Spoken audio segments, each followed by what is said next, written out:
E isso precisa ser dito porque eu já tive clientes que caíram em golpes imobiliários porque foi em algum lugar que falou que não precisava ter nome limpo. Sejam muito bem-vindos ao Chega Mais com a Ingrid Campos. Aqui é um espaço de trocas, de conversas e de vivências reais. Então, se você gosta desse tipo de bate-papo, se você acompanha a gente aí do outro lado, chega mais com a gente. Vem!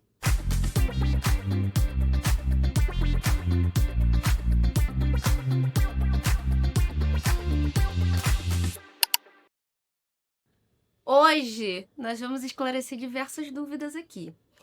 Eu vou trazer uma pessoa que vai falar sobre assuntos que eu completamente desconheço. Eu sei que eu comprei e tô usando ali à vontade, mas por trás daquilo ali, como funciona, como é aprovado, o que tem que fazer. Só sei que entreguei documentos, aprovou e é isso. Vamos falar sobre financiamento imobiliário, tá bom? Então, se você tem dúvidas, agora eu vou chamar ela. Vem cá, Vanessa. Vem, Vanessa! Vanessa!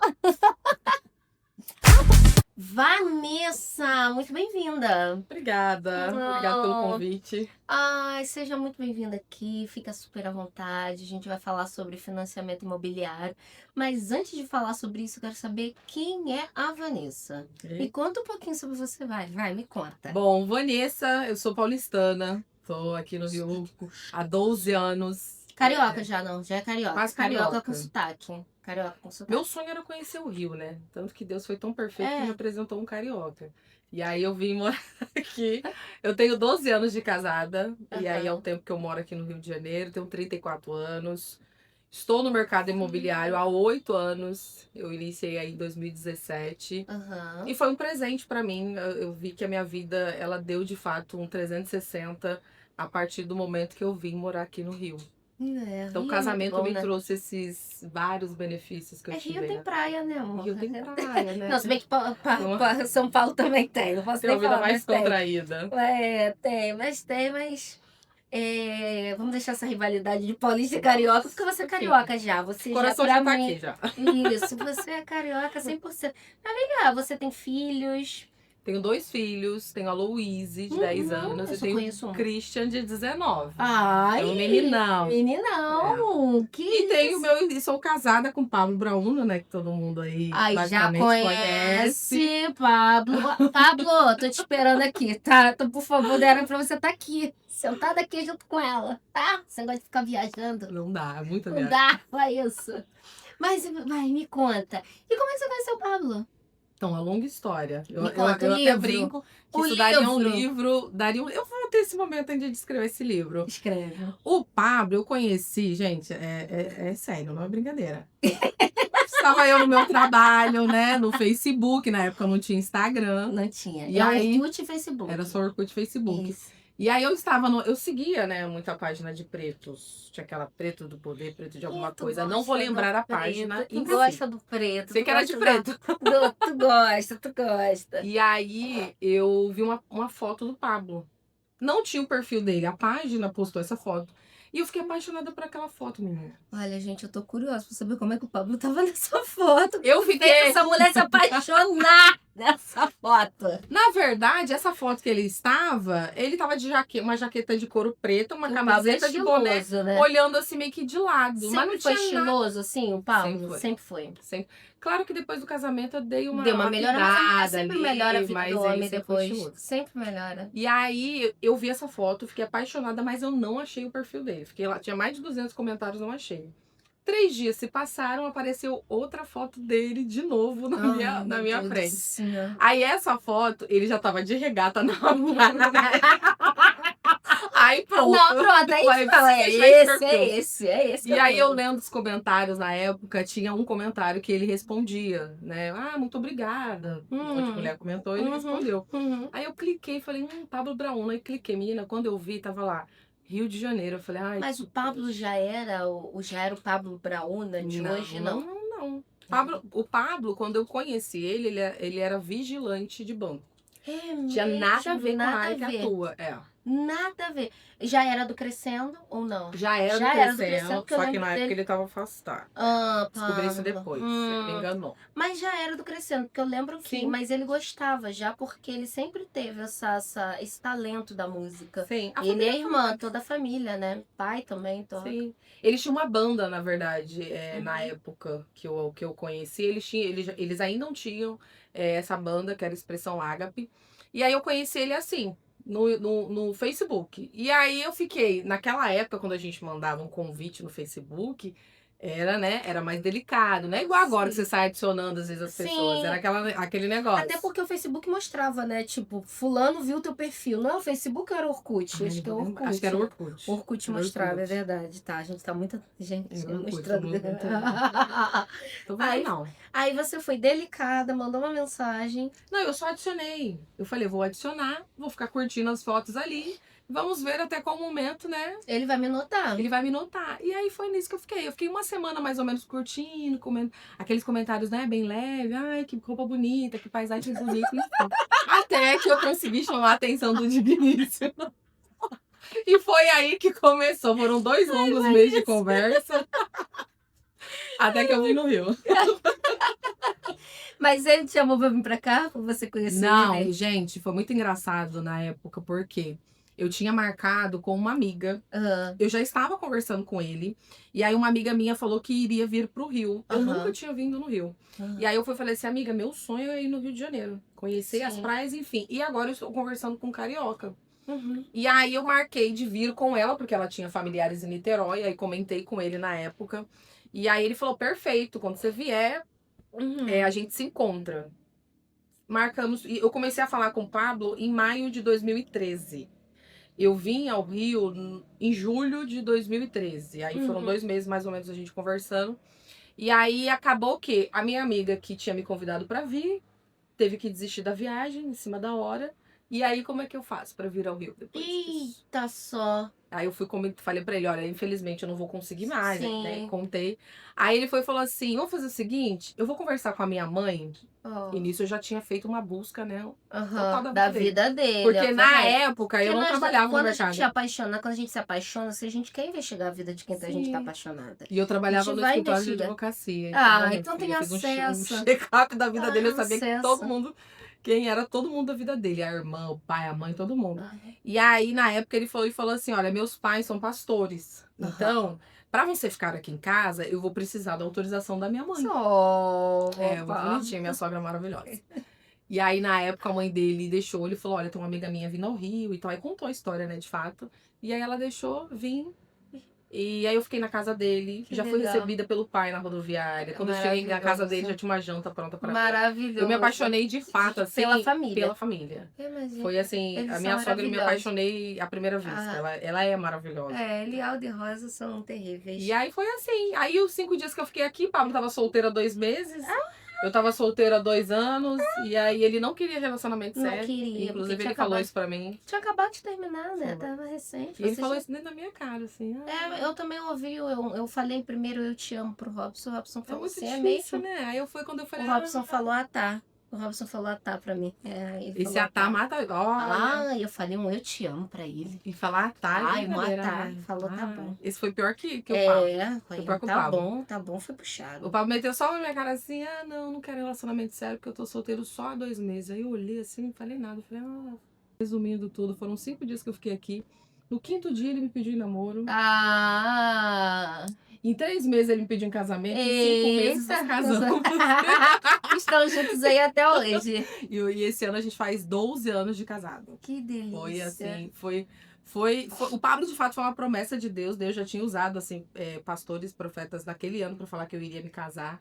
Então toda a nossa história, toda a construção de como foi algo que de fato foi de Deus, assim, isso foi escrito por Deus. Legal. Boa história. Então já resumiu bem quem é a Vanessa. Agora acho que a gente pode entrar no assunto, né? Então, vamos falar sobre financiamento imobiliário? Eu adoro falar sobre isso. Que eu tô vendo. Tu tem uma paixão por esse assunto, né? Você é corretora há muito tempo. Então, eu iniciei no mercado imobiliário em 2017. Foi muito engraçado porque eu sempre trabalhei em áreas administrativas, não tinha nada a ver com vendas. E aí eu comprei um apartamento na época da tenda. E aí, do lado do condomínio onde eu comprei, tinha um stand de vendas. E aí, no stand de vendas, tinha uma placa assim: admite-se corretor de imóveis. Ah, vai eu. O que precisa ter, né, para ser corretor de imóveis? Eu gosto de estudar. Aí, eu fui buscar entender o que precisava, qual o curso que eu tinha que fazer. Aí, eu fui no stand, aí tive a informação que eu tinha que fazer um curso técnico em transações imobiliárias. Fiz esse curso técnico e em 2017 eu comecei a atuar no mercado, aqui no Rio. Então, a minha primeira experiência nesse mercado foi no Rio de Janeiro. E você domina tanto o financiamento para baixa renda, que eu acho que a gente vai falar sobre isso, quanto para quem tem a renda mais alta, né? Sim. E você oferece esses dois tipos de padrão, hoje você tá...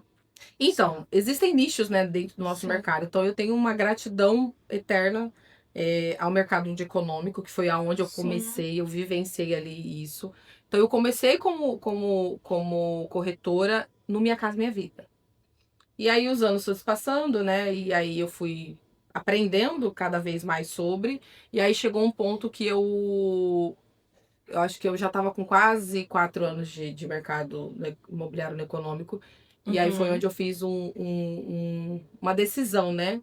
De atuar no mercado imobiliário já de médio e alto padrão, que é onde eu atuo atualmente. Atualmente você está, então, nesse... E me fala o que exatamente é um financiamento imobiliário, assim.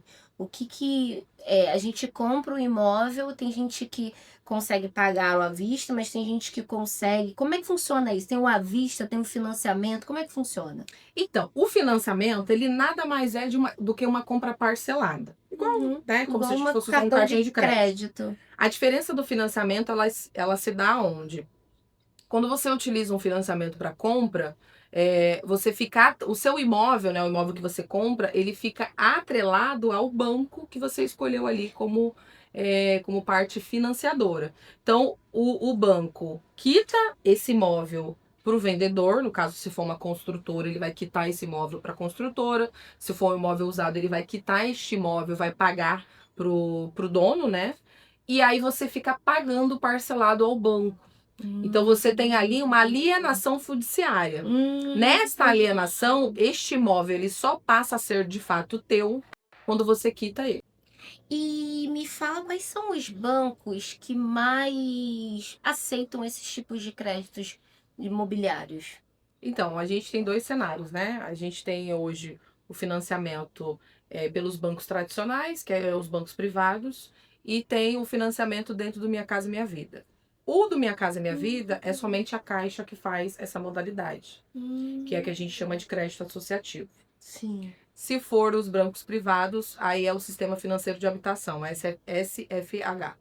Então são 2 modalidades diferentes. Minha Casa Minha Vida ali é para pessoas de baixa renda, é isso ou não tem diferença? Não. Esse é um grande porém que eu pego quando eu estou sentada com o cliente. É muito engraçado, por quê? Porque quando a gente fala de Minha Casa Minha Vida, o cliente já tem aquele entendimento. Ah, é imóvel para baixa renda, imóvel para pobre. E eu já presenciei isso numa mesa de uma negociação. Não é. Porque dentro de um país, né, existe o direito à saúde, à habitação, à educação. Então, o programa ele foi criado, de fato, para ajudar com que mais pessoas tivessem acesso à moradia. Sim. Então, inicialmente, ele começou para baixa renda. Mas hoje a gente tem 4 faixas dentro do programa. Então, a gente tem faixa para quem tem renda de R$2.000 até R$12.000. Nossa. Então, hoje, R$12.000 não é uma pessoa de baixa renda. Então, aí dentro do programa, ele tem 4 faixas de renda. Aí, por isso que tem a diferenciação da taxa de juros. Então, hoje, quando eu pego um cliente para atender, eu entendo qual é a renda dele, da família. E aí, eu vou entender qual o melhor cenário vai comportar ao que ele está buscando. Entendi. E aí, agora eu vou pro bloco 2. Nesse bloco, a gente vai falar sobre planejamento. Tá. E os primeiros passos. Tá bom? Qual deve ser os primeiros passos para quem quer financiar um imóvel? Ou para quem quer comprar, coisa que você sentir. Então, depende, né? Para quem quer comprar o imóvel, se for à vista, ele vai, na verdade, só se programar financeiramente, entender, fazer uma boa oferta, né? Porque uma proposta à vista, ela tem um peso. né? Você vai pagar à vista, então você consegue ter uma barganha maior na hora de você fazer uma proposta ali para um vendedor, enfim. No financiamento habitacional, a primeira coisa que precisa ser feita é o quê? Saber se de fato o teu nome está limpo, né? No vocabulário. No financiamento. No financiamento. Saber se teu nome não tá lá nesse. Será? Porque. Será? Porque no dia de hoje é muito engraçado, mas ainda existem clientes que acham que o banco vai financiar de qualquer modo, mesmo quando ele tem restrição. Então eu preciso ter nome limpo. Preciso estar limpinho na praça, nada de nome sujo na praça para conseguir imobilizar, para conseguir financiar meu imóvel. Existem duas questões aqui que são importantes de serem analisadas e até organizadas. A restrição não pode ter, gente. O banco não vai liberar crédito nenhum. E isso precisa ser dito porque eu já tive clientes que caíram em golpes imobiliários porque foi em algum lugar que falou que não precisava ter nome limpo. E a pessoa acreditando perdeu dinheiro. Mentira, a pessoa deu ali o aporte. É aquele negócio, né? Viu muita facilidade. A pessoa é o sonho. Porque quando a gente fala de compra de imóvel, a gente está falando de sonho também. Para alguns é sonhos, para outros é investimento. Mas grande maioria da população é sonho. E aí vê facilidade, comprou. E aí no final não recebeu chave nenhuma e perdeu o dinheiro. Então a primeira coisa é você de fato entender se seu nome está limpo, se organizar financeiramente, se não estiver. Faz ali uma negociação, um parcelamento dessa dívida, quita essa dívida, é um ponto. Para as mulheres que são casadas, que casaram no civil, que fizeram uma troca do nome, isso é muito importante, vocês precisam fazer alteração na Receita Federal. Porque se tiver divergência, vai parar o processo aí na hora que você estiver fazendo uma análise. Eita. Então só quando a pessoa casa e muda o nome. Se a pessoa não mudar o nome... Se a pessoa não mudar o nome, segue o baile normalmente. Entendi. E aí, eu queria saber também... Quando em média é necessário para dar uma entrada, para ter essa entrada para começar o financiamento? Boa pergunta. Isso aí é uma pergunta. Então, essa pergunta ela é muito boa, mas ao mesmo tempo ela vai ser diferente de acordo com o imóvel que você está comprando. Por exemplo, hoje eu atuo com muito imóvel para compra à vista, pagamento à vista, por conta até do perfil de cliente que a gente tem. Mas, se for por um cenário de financiamento, já é diferente. Então, a gente tem imóvel pronto, usado, e a gente tem imóvel novo ou na planta. O imóvel novo na planta é mais fácil de você comprar. Por qual motivo? Se você está comprando de uma construtora, a entrada você parcela com a construtora. Sim. Por quê? Aí eu vou trazer um exemplo, tá? A gente tem 100% do valor do imóvel. O banco ele não financia 100%. Ele vai financiar ali uma parte. Então, tem banco que financia 80%, tem banco que financia 70%. Se for 70%, você tem que disponibilizar de 30% desse valor para poder dar de entrada, tá? No imóvel usado, geralmente é isso, 30% até 50%. Tá péssimo para compra de imóvel usado através de financiamento hoje. Se for um imóvel na planta, o banco financia 80% e você tem que ter 20% de entrada. Só que esses 20%, a pessoa pode utilizar fundo de garantia se ela tiver, ela pode parcelar com a construtora. Então, por isso, hoje, o acesso à moradia através de uma construtora é mais fácil de você comprar. Para o imóvel usado, você precisa ter esse aporte financeiro, ou seja, você precisa ter essa entrada para poder pagar ali a compra. Porque se você não tiver, você não consegue parcelar com o vendedor. Que é isso, meu povo? Vanessa, eu tô assim, eu tô embasbacada, porque eu tô assim, ó, e você de fato é a cara, sabe? Você é braba, sabe? Falando com domínio e parabéns, Obrigada. Tu gosta. Então, e essa última pergunta que eu quero fazer, os bancos avaliam, além dos scores, score, né, que fala, e essa questão de documentação, tem mais alguma coisa que o banco avalia, tipo a renda? Por exemplo, eu quero comprar um imóvel de 100 mil reais. Hoje eu tenho um salário mínimo, eu tô na faixa... O banco me libera isso? Então, o que eu costumo fazer hoje? Na verdade, você não compra o que você quer. Você compra o que você pode. Boa. Então, por isso que Quando eu vou atender um cliente... Isso é um problema. Esse é o problema. Comprar um Às vezes a gente sonha muito. Que eu quero, vocês estão entendendo? Eu quero comprar um sítio, aquele sítio, tipo Casa Vogue, sabe? Tipo Casa Anitta. Eu quero comprar, mas cadê? Não pode. Essa pergunta que você fez, ela é legal porque eu tive essa experiência, né? Antes de atuar no mercado, eu fui cliente. Então, eu fui uma cliente que não entendia muito, mas eu sempre fui de ler bastante. Então, eu sempre procurei informação. Quando eu casei, eu falei, determinei, olha, a gente só vai ficar no aluguel durante 1 ano. Eu não aceito ficar pagando aluguel tantos anos da vida. E aí, quando a gente foi buscar imóvel, o Pablo falava assim, mas eu gosto de casa. Mas eu não gosto de apartamento. Eu falei, mas você tem dinheiro? Pra comprar a casa. Porque a gente precisa entender se a gente tem dinheiro para tal. E aí, quando a gente foi fazer a pesquisa, a gente entendeu que o melhor cenário pra gente naquele momento era o apartamento. Foi o primeiro ponto. Então, hoje, quando eu pego um cliente para poder atender, eu primeiro entendo a família dele, a composição financeira, onde ele mora, onde ele trabalha, para entender a logística dele. E aí eu vou instruir esse cliente o quê? Primeiramente, a gente inicia pela análise de crédito. Tá. Então, a gente vai analisar o seu crédito, a gente vai analisar o cenário do cliente e depois, já com o crédito aprovado, eu vou apresentar para o cliente quais imóveis ele pode comprar dentro do que foi aprovado ali do banco para ele, para a família dele. Entendi. Então, é assim que eu atuo. Não tem como, por quê? Porque às vezes você cria expectativa demais para acontece. Sim. E aí aquela expectativa é frustrada depois que saiu a análise de crédito. Então, hoje você aprova, você já vai ter um crédito ali de fato, então posso comprar esse imóvel, eu posso comprar nessa localização. E aí ele vai ou querer comprar ou não, mas diante do que ele já tem aprovado. Entendi.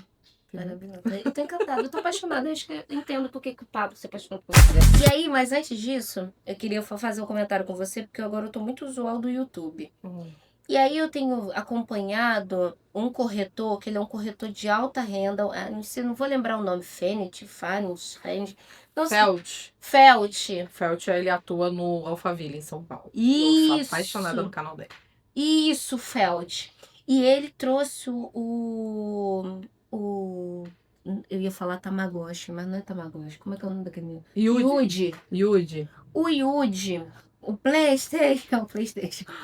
E aí o Yuji, ele tá vendendo a casa dele por uma questão de crença, né? E ele tá indo para o Japão porque ele foi chamado, né, por uma missão, né, de fazer missão lá no Japão, e ele tá vendendo tudo, absolutamente tudo da casa dele. E esse corretor, né, dessa página, ele fez um tour pela casa do Yuji, e eu fiquei assim, mas ele não falou os valores. Aí eu quero te perguntar, quanto que você acha que aquilo ali vale, assim? Eu não terminei de ver o vídeo da casa. É um tour maravilhoso. Você tem que ir no quarto, nos quartos. Quarto de hóspede não é nem a metade do meu. Então, no nosso segmento, existem 2 modalidades de compra, né? Quando você vai comprar um imóvel que já está pronto. Aí, esse segmento que ele está vendendo é o segmento porteira fechada. Isso aí é maravilhoso, principalmente quem compra muito imóvel porteira fechada é quem vem de fora. Às vezes jogador de futebol que tá vindo de outro time, ele tá vindo do Brasil, então ele gosta de comprar um imóvel já pronto para ele morar. Dentro do Alphaville, os valores hoje, aí a gente está falando de Alphaville e São Paulo. Os valores ali praticados, a gente está falando de cenários de 10, 13 milhões aí, tem valores inimagináveis.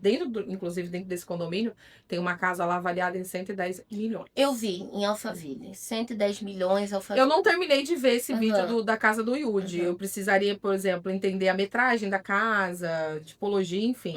Mas eu acredito que seja algo avaliado em torno de 8 a 9 milhões. Eu falei isso, a gente chuta 6. A gente chutou isso, Então, é basicamente mais ou menos esse valor. Porque vai depender da metragem. Se for uma Pois casa menina. muito grande, a metragem dela, porque aí a gente vai praticar o metro quadrado. Mas esse tipo de imóveis, eles podem ser financiados? Pode. É? A gente teve a experiência, né? Recentemente. Eu não sei se você acompanhava o Primo Rico. Primo Rico era um influenciador aí financeiro. Ele é um influenciador financeiro. E ele sempre foi contra o financiamento. Ele abominava a questão do financiamento. E aí o Neymar comprou uma casa no Alphaville por 20 milhões na época. E ele revendeu essa casa pro Primo Rico por 40 milhões. e ele comprou a casa de 40 milhões através de um financiamento. Mas por quê? O que que acontece? Ele entendeu que as aplicações que ele... O valor que ele tinha, ele, de fato, ele tinha o valor de 40 milhões, mas ele entendeu que se ele fizesse um investimento com esse valor, o próprio investimento renderia para ele a parcela que ele vai pagar o financiamento. Então, por isso que quando o cliente vai fazer uma compra, ele precisa analisar qual é o melhor cenário para ele. Então, no caso do Primo Rico, ele foi super inteligente. E aí ele pode fazer a amortização do financiamento, ele vai quitar esse imóvel rapidinho, somente com o investimento que ele fez. Que isso, meu povo? E me fala como é que funciona essas taxas de juros em cima disso tudo. De 40 milhões de reais, de 200 mil reais numa casa. Como é que funciona essas taxas de juros? Então, a taxa de juros aplicada no financiamento, ela vai mudar de acordo com o perfil do cliente naquele banco. Por quê? Se a gente for entender hoje o cenário de taxa de juros, aí se a gente for trazer, né, para o cenário de econômico, a gente vai ter uma taxa de juros ali a partir de 4%. Se for um cliente com a renda até 12 mil, a gente vai ter taxa de juros de 4% até 10%. Ok? Ok. Isso dentro ali do econômico. As taxas de juros para o cliente SBPE, que é um cliente que a gente fala que tem a renda acima de 12 mil, aí já é uma taxa de juros de 11% até 13%. No caso do Primo Rico, ele com toda certeza deve ter um relacionamento com um banco muito bom. Sim. Então, por exemplo, mesmo que a taxa de juros hoje ela tá 11%, 12%, ele pode muito bem chegar no gerente do financeiro dele e barganhar uma taxa de juros menor, que eu acredito que foi o caso dele. Eu não sei de fato qual foi a taxa que foi aplicada, mas eu acredito que tenha sido uma taxa bem diferenciada até para ele poder fazer a escolha do banco que ele vai levar para o financiamento. Sim. Então, isso acontece. A gente, mesmo com o cenário de uma taxa de juros alta hoje, a gente consegue barganhar uma taxa de juros menor, dependendo do perfil do cliente, do relacionamento que esse cliente tem com o banco. Aí, quando a gente fala de relacionamento, a gente fala do valor que ele tem guardado, do tipo de investimento que ele tem, dos produtos que ele tem adquiridos dentro desse banco. Então, o banco vai analisar isso também. Poxa, legal. E uma outra dúvida, tem variação de banco? Você já falou um briefzinho, mas se eu financiar uma casa com a taxa de juros na Caixa, ou no Santander, por exemplo, tem diferenças de taxas? Assim, tem. Hoje, a menor taxa de juros que a gente tem hoje é pela Caixa Econômica. É uma taxa de juros aí que tá batendo 10,19, 10,25. Os bancos privados, eles costumam ter uma taxa de juros maior. Então, se você for falar, Van, qual é o melhor banco para financiar hoje? É a Caixa. Mas aí, por exemplo, tem um banco que eu gosto muito também de utilizar o cliente, né? Utilizar o financiamento, é o Banco Itaú. O Itaú, ele geralmente ele financia um valor maior, tá? Dependendo do perfil do cliente. Dependendo, ele financia até 90% do imóvel. E aí o cliente tem que pagar 10% de entrada. Isso no imóvel usado. Então, para o cliente estar comprando imóvel usado, isso é maravilhoso. Entendi. Caramba, que bacana isso. Não sabia que dava para ter essa diferenciação, não. Tá. E agora, nesse bloco, a gente vai falar sobre documentações de processos práticos, tá? E aí eu já vou te perguntar direto, quais são os documentos que a gente já precisa ter para levar no banco e financiar? Aí são dois perfis de cliente diferentes, tá? Se você for pessoa física, for CLT, a documentação é igual para ambos, né? Comprovante de residência, identidade civil, certidão do Estado Civil, que se for casado, certidão de casamento, se for civil, certidão de nascimento. Agora, se for um cliente autônomo, aí ele vai ter que apresentar os extratos bancários dele, tá? Junto com a declaração do imposto de renda à pessoa física. Pessoa jurídica não financia. Entendi. A pessoa jurídica não financia? Não. E tem aquele negócio de que você pode juntar renda. Sim. E aí, como funciona nessa prática de juntar renda? Então, a composição da renda, eu analiso o cliente, eu vou analisar o cenário, se ele não for um cliente casado, tá? Se ele for um cliente, por exemplo, eu tenho um casal na mesa, que ambos o estado civil deles são solteiros. Aí um tem uma renda X, o outro tem a renda Y. Vai comprar aonde? Qual é o local que eles vão comprar esse imóvel? Se for um imóvel que só a renda de um comporta o financiamento, eu prefiro indicar para financiar só na renda de um. Se houver a necessidade da composição, aí eu falo, olha, vai precisar compor a renda contra a pessoa. Quando a pessoa é casada, não tem escolha, né? Se for casado com união parcial de bens, vai ter que compor igualmente. Por que eu falo isso? Porque, por exemplo, hoje um casal vive num cenário, ele tem essa escolha, né? De comprar separado. Aí, por exemplo, hoje ele vai comprar um imóvel, que o imóvel é 250 mil. Aí a renda da pessoa ali é 4 mil reais, essa renda. Com a renda de 4 mil reais já dá para comprar. Eu indico por quê? Porque se você aumentar a renda, a parcela do financiamento vai aumentar também. A taxa de juros vai aumentar também. Porque o banco entende o quê? Se você tem uma renda maior, você vai pagar mais para ele. É simplesmente isso. E aí você dá oportunidade, por exemplo, se daqui 3, 4, 5 anos eles mudarem de localidade, a renda deles aumentarem, ou, enfim, eles tiverem a vontade de comprar em um outro lugar, ele pode comprar em outro lugar e também ter as condições de uma taxa de juros menor, porque ele nunca financiou um imóvel. E até se ele quiser comprar um segundo imóvel para o investimento, numa região, para o Airbnb, por exemplo, que é o que está em alta hoje no centro. Então, eu gosto de entender e aí eu vou dando o caminho ali mais personalizado para eles. Quando é casado, não tem o que fazer, né? Se é casado no civil, vai ter que comprar junto de qualquer forma. Entendi. Casado tem que acabou, não tem para onde fugir. E aí, já que você me respondeu todas as perguntas, né, sobre as questões práticas, documentações, eu quero agora que a gente já está indo para o bloco final, eu quero que você me fale diquinhas de ouro que podem ajudar alguém que esteja aí nessa fase de compra de imóvel, quem sonha, mitos que podem acontecer nesse trajeto. Então, eu queria que você desse todo esse briefzinho. Então, a minha dica tem o desejo de comprar um imóvel, quer né, realizar esse sonho, sair do aluguel, começar, primeiramente, buscar um profissional seguro, um profissional de segurança. Isso é primordial para você que vai fazer uma compra. E aí você iniciar o quê? Simulação de renda, simulação do valor do imóvel que você quer adquirir. Entender local. Se você tiver esse desejo, já tiver de fato o imóvel que você quer comprar, simular valores, entender para sua modalidade, para sua faixa de renda, qual que vai se adequar ali melhor. Tem muita gente que não sabe sobre, né? Ouvir vídeos, ver vídeos no YouTube, isso também vai fazer você abrir um pouquinho a mente. Vídeos no YouTube como esses. Como esse. Né? Aqui, ó. Vem, chega aqui.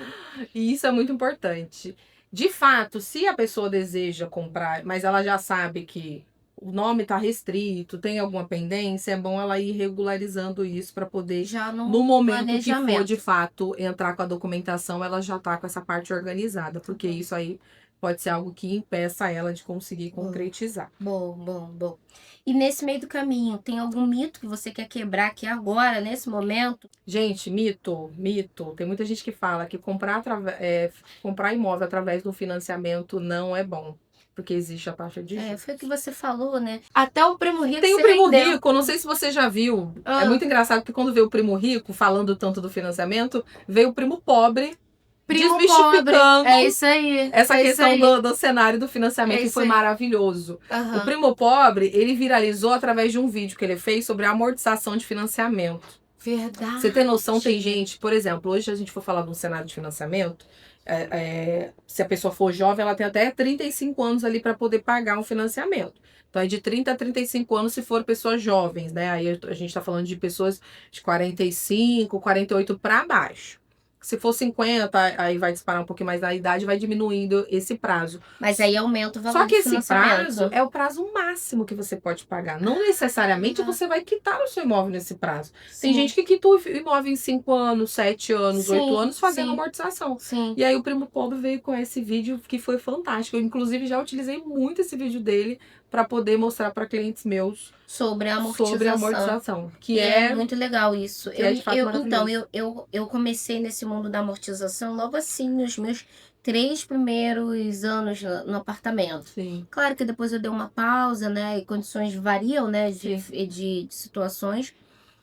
E Mas eu aprendi também vendo vídeos na internet. Eu não lembro se foi pelo Primo Cobre. Mas o vídeo dele é maravilhoso.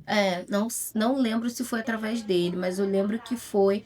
Eu acho que foi até pelo Instagram. Não foi nem pelo YouTube, mas foi Tem pelo bastante vídeo no Instagram que fala sobre naquela época de mobiliar casa, essas coisas. Eu tava mobiliando casa e eu aprendi alguma coisa sobre amortização. E eu vi que era possível na prática. Então eu comecei também a amortizar nessa época também.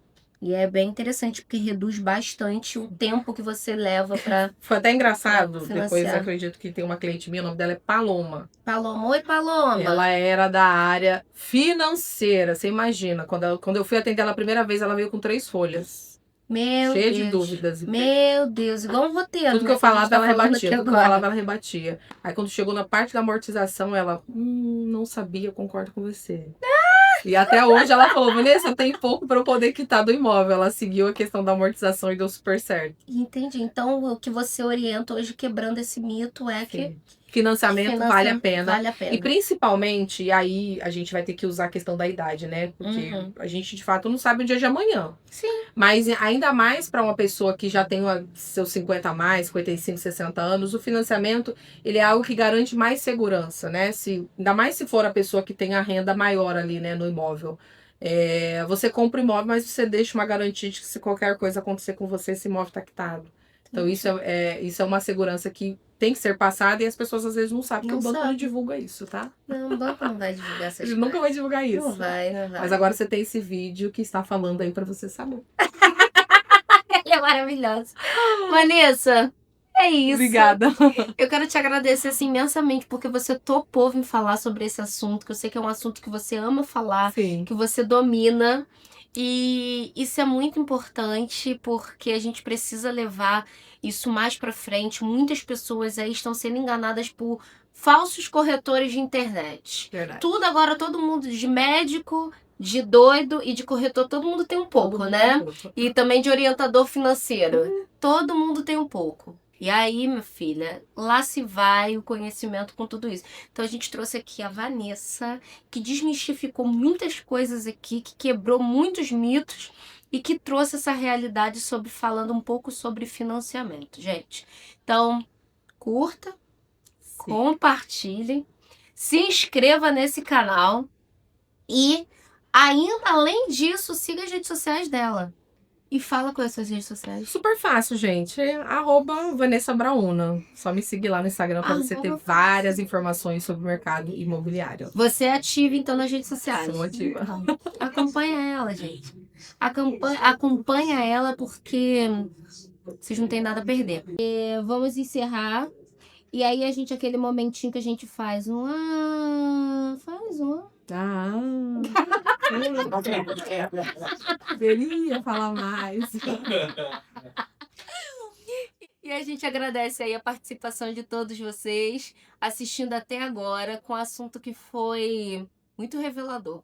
Beijo e até a próxima.